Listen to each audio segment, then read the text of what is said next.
Right, we're standing here at the launch of the MAN. I'm going to put it right here. There you are, the TGX 26 520. And standing here, about to get into the cab, is Jan Aichinger. Have I got that right, Jan? Yeah, perfect. It's a silent Eich. Yes, Yes. perfect. Okay, Managing Director of MAN South Africa, MAN Truck South Africa. A great day for you today, Jan, but we've been talking a lot on the product, we've been talking a lot on the market, your new services, the partnership concept, getting closer to the customer. But as you stand here, we're 2 days away or far from where the first missiles hit Iran and retaliatory missiles flew over into various states there. Is this deja vu for you because you were in Russia heading the whole MAN operation when the first day of the Russian invasion of Ukraine and you had to get out of it quite fast? Is this a bit of deja vu this era? Hey, I know, Patrick, if you once in your life experienced something like me and my family and the whole MAN family in Russia had to experience, you obviously in those days you feel with the people, right? People in that entire area, because at the end of the day, it's never it's never the regime who is totally suffering there. It's the main ones who are suffering are the people in the country, whether they're on the Ukrainian side, whether it is soldiers on both sides, and there's always people profiting from it, but most of people are actually suffering. So my thoughts in this moment are really with people in the area, and I truly hope that that this comes to a good end, and I think it's a bit the same of the parallel to the Russia-Ukraine war. It is kind of someone started a war and didn't really have a plan how it would end, and that is the worrying factor in it. And yes, it has for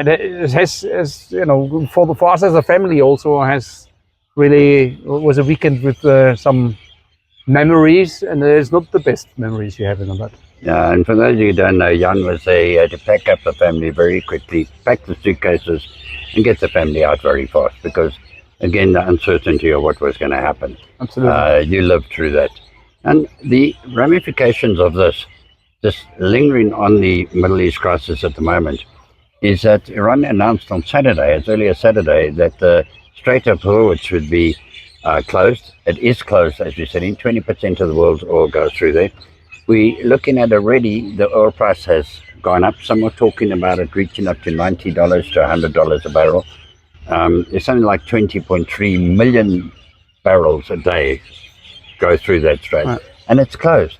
That has to impact on us eventually. How do you see that impacting on our market? Worst case scenario. Worst case scenario, that requires no crystal ball. I still haven't got that. I still haven't found that. Still early days. Yeah. No. How will it impact us? How will it impact the world? Yeah. I mean, an oil price going up by 20% obviously will always have a setback in the economy, right? Markets usually adjusting to it, but it takes inflation up.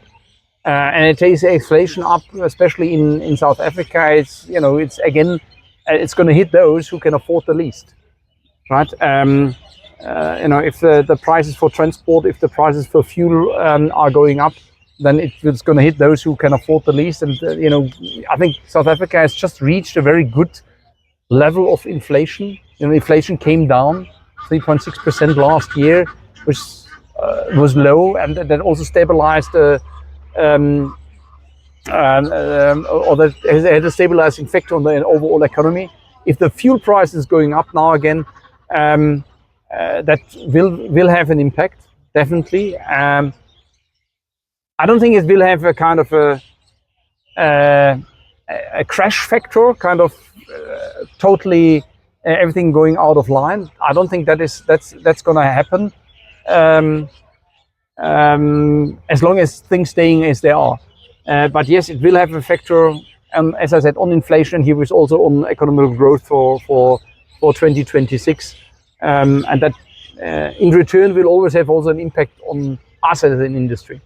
Well, I think the growth was predicted, I think it at 1.4% in 2026, going up to 1.9% in 2027. That could come down and maybe regress back to last year. And what a lot of people don't realize, why I'm asking these questions, is that every impact affects the trucking industry, especially the fuel. But inflation will affect the trucking industry. Everything affects the trucking industry, which touches everything. Are you were pretty positive for this year. Are you staying positive? I mean, it's early days. It's only 2 days that this has happened. No, I'm staying positive because we all can't predict how long that kind of blockage is gonna last, right? It can be a peak and then go down quite steep again. I don't think it's gonna have an impact on the South African currency exchange rates, which also have had a positive trend for us, right? With an exchange rate through the euro of 18.8, which obviously helped keeping the prices on the trucks also stable. The bigger problem I see actually is that spread between inflation and or would be the spread between inflation and economic growth. So if the GDP is not growing to that extent, but the inflation is going up, then we actually have a negative overall growth in South Africa. No. And that is what the country can't afford at this point in time. We need growth. We need investment coming to South Africa. And in times of uncertainty, people tend not to invest. So that is the factors I'm rather taking into consideration. Okay, and that of course also would impact on your projections that there's going to be a lot of fleet replacement this year that people have been holding on a lot. They might hold on to that decision for a little longer. Yes, no? Could be. Today we're also talking about resilience in South Africa, and that's probably the positive momentum, right? So, yeah. Of all the places, on all the lovely places in the world where you could work nicely, right? Have a nice environment to work and a nice environment to live. South Africa is probably the one which is, in this regard, luckily the most detached from the rest of the world. So people living here, they also tend to put that aside and still continue and saying, let's carry on, right? And even if you recently read a study about the difference between the view South Africans have on their own country and investors having on South Africa, right? And it's quite amazing that investors have a more positive view on South Africa than the people living here. Really? Yeah, but the reason for that is easy, right? I mean, you and I, we're going to experience that there is a water shortage tomorrow, right? The investor won't see that. So if you're more in the details, right, then you know how it's going to affect you, and an investor might rather look at the bigger scheme of things. So I'm, as I said, I'm anyhow a person with a lot of positive thinking. I stay positive. We haven't predicted the market to grow. We have predicted the market to go sideways, and I think since in the last 2 years the market was rather shrinking, there is the momentum also for companies to invest again. And we've spoken with a lot of transport operators saying we actually are almost forced to now start investing again, because we have been holding on and hanging in for the last 2 years. Now the cycle will start again, and they're looking positively in it. There's other factors, local factors influencing it, like on the agri sector, the foot and mouth disease is really having an impact in some of the segments. But again, that is also something which is more coming in waves than I see a real long-term trend in there. Okay. To get off those, let's say, the larger geopolitical and political and economic issues, of course, You got a smile on your face today because you've got an ideal truck that you're launching today in terms of fuel efficiency. And if we're looking at a higher fuel price, you're going to say, hey, we got the product for you. Yeah? Absolutely. I mean, but fuel efficiency is one factor, and with the higher fuel price, it becomes a bigger factor. But at the end of the day, it's just one factor out of the total cost of ownership, right? And still, the highest factor in total cost of ownership is uptime, right? So downtime for a customer is just affecting it as much as the fuel price can be. But yes, you're absolutely right. We are proud of the new truck. We have put a lot of effort in designing a new drivetrain suitable and designed and engineered especially for the South African market. Available in different emission standards, and here we're also offering.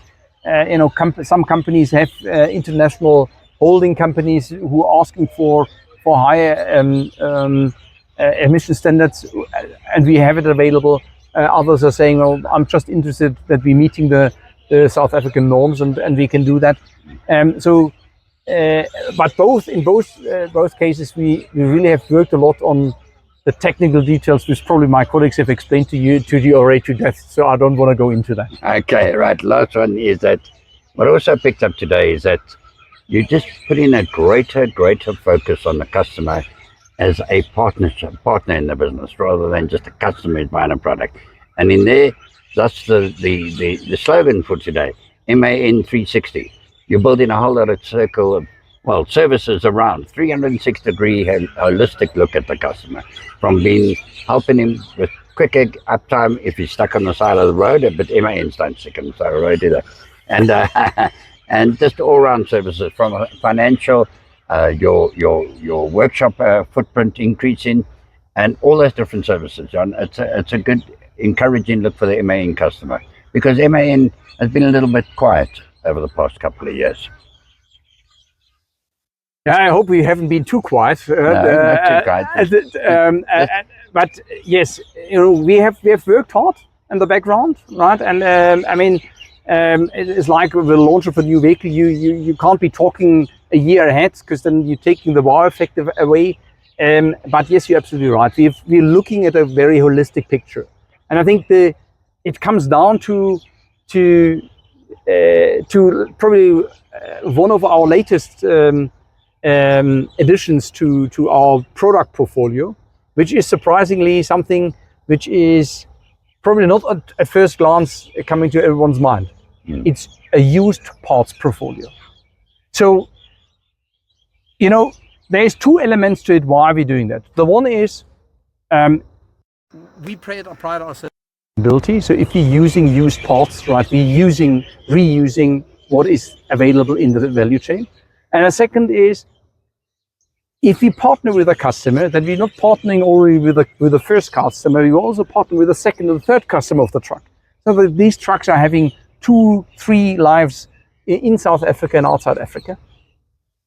And as older the truck is becoming, as less affordable it's becoming to use new parts all the time.